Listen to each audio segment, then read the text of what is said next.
नमस्कार, आप सभी का स्वागत है मेरे चैनल प्रोडक्शन को में। आज हम लोग बात करेंगे सिद्ध साहित्य की या बौद्ध साहित्य की। देखिए, बौद्ध साहित्य से बहुत प्रश्न आते हैं सभी परीक्षाओं में। इसको आप जीके में पा सकते हैं, हिंदी में पढ़ सकते हैं, यूपी, टीजीटी, पीजीटी, नेट, इन सभी परीक्षाओं में ये प्रश्न पूछे जाते हैं। तो चलिए देरी न करते हुए शुरू करते हैं आज का वीडियो। सबसे पहले देखिए, दिया गया है बौद्ध धर्म के वज्रयान तत्व का प्रचार करने के लिए जो साहित्य देश भाषा याद रखिएगा, देश भाषा को जन भाषा भी कहा जाता है, में लिखा गया वही सिद्ध साहित्य कहलाता है। पहली चीज तो आप ये समझिए, अगर सिद्ध साहित्य का मतलब पूछे तो सिद्ध साहित्य का मतलब सिर्फ वज्रयान शाखा से है। मतलब बौद्ध धर्म के वज्रयान शाखा का जो प्रचार करने के लिए जिस साहित्य को जन भाषा में लिखा गया वही सिद्ध साहित्य है। दूसरा, बौद्ध धर्म विकृत होकर वज्रयान संप्रदाय के रूप में देश के पूर्वी भागों में फैल रहा था। इन बौद्ध तांत्रिकों में कर्माचार की गहरी प्रवृत्ति पाई गई थी। ये बिहार से लेकर आसाम तक फैले थे और सिद्ध कहलाते थे। जो तांत्रिक थे वो सिद्ध कहलाते थे। राहुल शास्त्रियायन ने 84 सिद्धों के नाम उल्लेखित किए हैं। इस सिद्ध सरहप्पा से, ये सिद्ध कहाँ से हैं? सरहप्पा से इनका सिद्ध साहित्य आरंभ होता है। तो प्रश्न ये भी आ सकता है कि सिद्ध साहित्य का आरंभ कहाँ होता है, तो आप ये भी एक चीज यहाँ पर देख सकते हैं। आगे इन सिद्धों में सरहप्पा, सबरपा, लुइपा, डोम्बिपा, कंडपा, कुकुरिपा इत्यादि जो है मुख्य सिद्ध कवि पाए जाते हैं। इन्होंने अपने नाम के अंत में, है ना, आदरार्थक पा का प्रयोग किया है। माने आदर शब्द जो है वो पा का प्रयोग किया है। आगे बढ़ते हैं। बिहार के नालंदा व तक्षशिला विद्यापीठ इनके प्रमुख अड्डे माने जाते थे। बाद में ये भोट देश चले गए। इन रचनाओं का एक संग्रह जो है महामहोपाध्याय हरप्रसाद शास्त्री ने बंगला भाषा में भी लिखा है, जिसका नाम है बौद्ध गान ओ दोहा। याद रखिएगा, बौद्ध गान ओ दोहा। आगे, मुनि अद्वय ब्रज, जिन्हें मुनिदत्त सूरि ने सिद्धों की भाषा को संधा अथवा संध्या भाषा नाम से पुकारा है, जिनका अर्थ होता है कुछ स्पष्ट और कुछ अस्पष्ट। ठीक है, माने कि यहाँ पे भी एक चीज देखिएगा, मुनिदत्त सूरि हैं, इन्होंने सिद्धों की भाषा को संध्या अर्थात संध्या नाम से कहा है।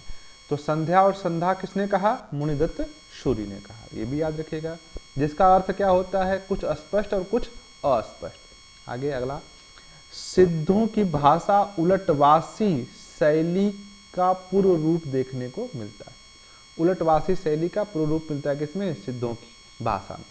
आचार्य हजारी प्रसाद द्विवेदी ने सिद्ध साहित्य की प्रशंसा करते हुए लिखा है, जो जनता तत्कालिक नरेशों की स्वेच्छाचारिता, पराजय या पतन से त्रस्त होकर निराशावाद के गर्त में गिरी हुई थी, इसके लिए सिद्धों की वाणी संजीवन बूटी का कार्य करती है। ये कौन कर रहा है? आचार्य हजारी प्रसाद द्विवेदी जी।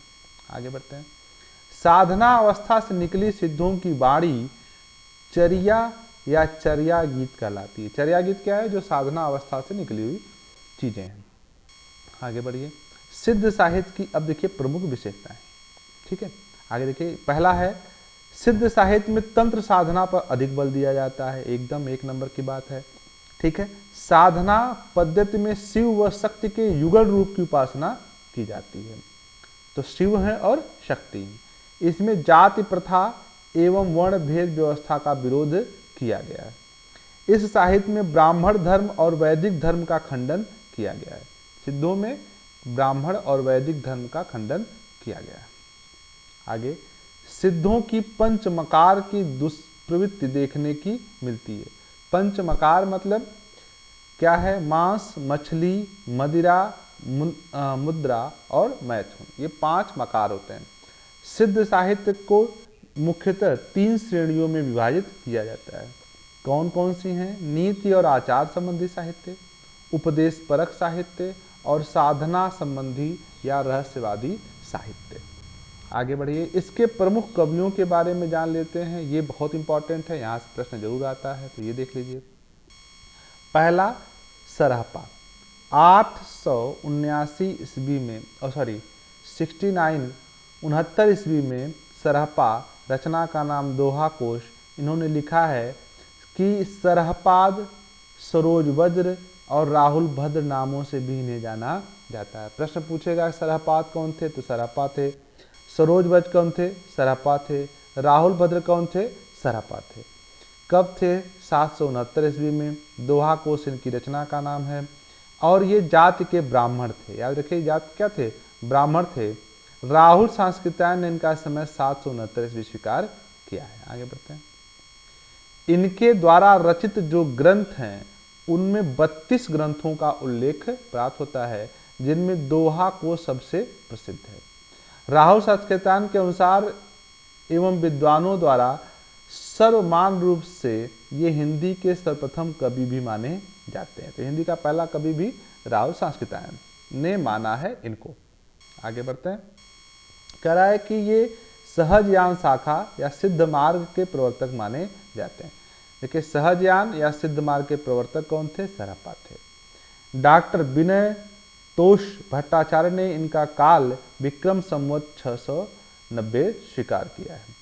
इनका काव्य खंड काव्य की श्रेणी में आता है।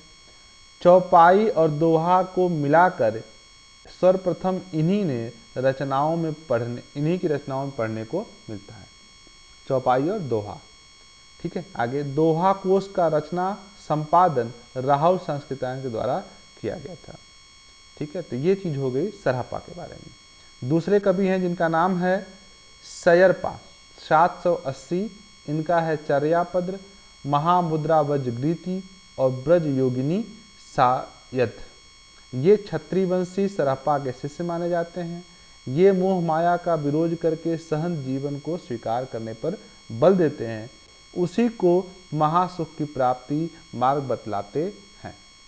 आगे लुइपा, अगले हैं लुइपा। देखें लुइपा का जो जीवन काल है 773 ईस्वी के लगभग है। लुइपाद गीत का इनकी रचना है। ये सरहपा के क्या थे, सबरपा के शिष्य थे। इनका जन्म धर्मपाल के शासनकाल में कायस्थ परिवार में हुआ था। किसका, लुइपा का। डॉक्टर नगेंद्र के अनुसार 84 सिद्धों में इनका सबसे ऊंचा स्थान माना जाता है। किसका, लुइपा का। देखिए सरहपा, ठीक है, सबरपा और तब लुइपा। इनकी साधना का प्रभाव देखकर उड़ीसा के तत्कालीन राजा तथा मंत्री इनके शिष्य बन गए थे। अगले हैं ढोंबिपा। देखिए ढोबिपा, इनका काम क्या है, ढोंबी गीत का योगचर्या और अक्षर द्विकोप से, अक्षर द्विकोप देश। इनका जन्म मगध के क्षत्रिय वंश में हुआ। इनके द्वारा कुल 21 ग्रंथों की रचना मानी जाती है। आगे आएंगे आपको कंडपा। कंडपा 820 ईस्वी के लगभग चर्य विनिश्चय और कन्हपाद गीतिका। नंबर 1, इनका जन्म कर्नाटक के ब्राह्मण परिवार में हुआ। इनका कर्म क्षेत्र बिहार का सोमपुरी का स्थान है। किसका, कंडपा का। इनका कंडपा का जो कार्य क्षेत्र है वो बिहार का सोमपुरी स्थान है। इन्होंने सिद्ध जालंधरपा को अपना गुरु बनाया था। इनके द्वारा रचित ग्रंथों की संख्या 74 है, जिनमें अधिकांश कौन है, दार्शनिक विषयों पर आधारित हैं। आगे एक कवि हैं देखिएगा जिनका नाम है भुसुकपा। ठीक है, भुसुकपा। इन्होंने लिखा है योधिचर्यावतार। इनकी रचना है बोधिचर्यावतार। इसी में देखिए हैं कुकुरिपा। कुकरपा का जो रचना है योग भावनोपदेश तथा चर्यापद सहित इन्होंने 16 ग्रंथ मान्य हैं, इन्होंने जिसकी रचना की है। इनका जन्म कपिल विश्व के एक ब्राह्मण परिवार में हुआ और चपटिका इनके कौन थे, गुरु थे। तो इस प्रकार से आगे बढ़ते हैं। ये आर्य देवपा हैं जिन्होंने कावेरी गीत का लिखा है। ठीक है। कवंडपा है चर्या गीत का लिखा है। कंबलपा है असंबंध सर्ग दृष्टि लिखा है। गुंडरिपा है चर्या गीत लिखे हैं। जयंत नंदीपा हैं, इन्होंने तर्क मुंदगर कारिका लिखा है। और जालंधर पा हैं गीत की रचना है वियुक्त मंजरी गीति हुंकार चित्त और भावना क्रम। दारिकपा हैं जिन्होंने लिखा है महागुहा तत्वापदेश। एक और हैं जिनका नाम है धामपा, इन्होंने लिखा है सुगत दृष्टि चरिका। तो इस प्रकार से जो सिद्ध साहित्य के कवि हैं 15 प्रमुख हैं जिनका वर्णन यहाँ पर हो गया है। अगले वीडियो में हम लोग नाथ साहित्य पर चर्चा करेंगे। तब तक के लिए बहुत बहुत धन्यवाद।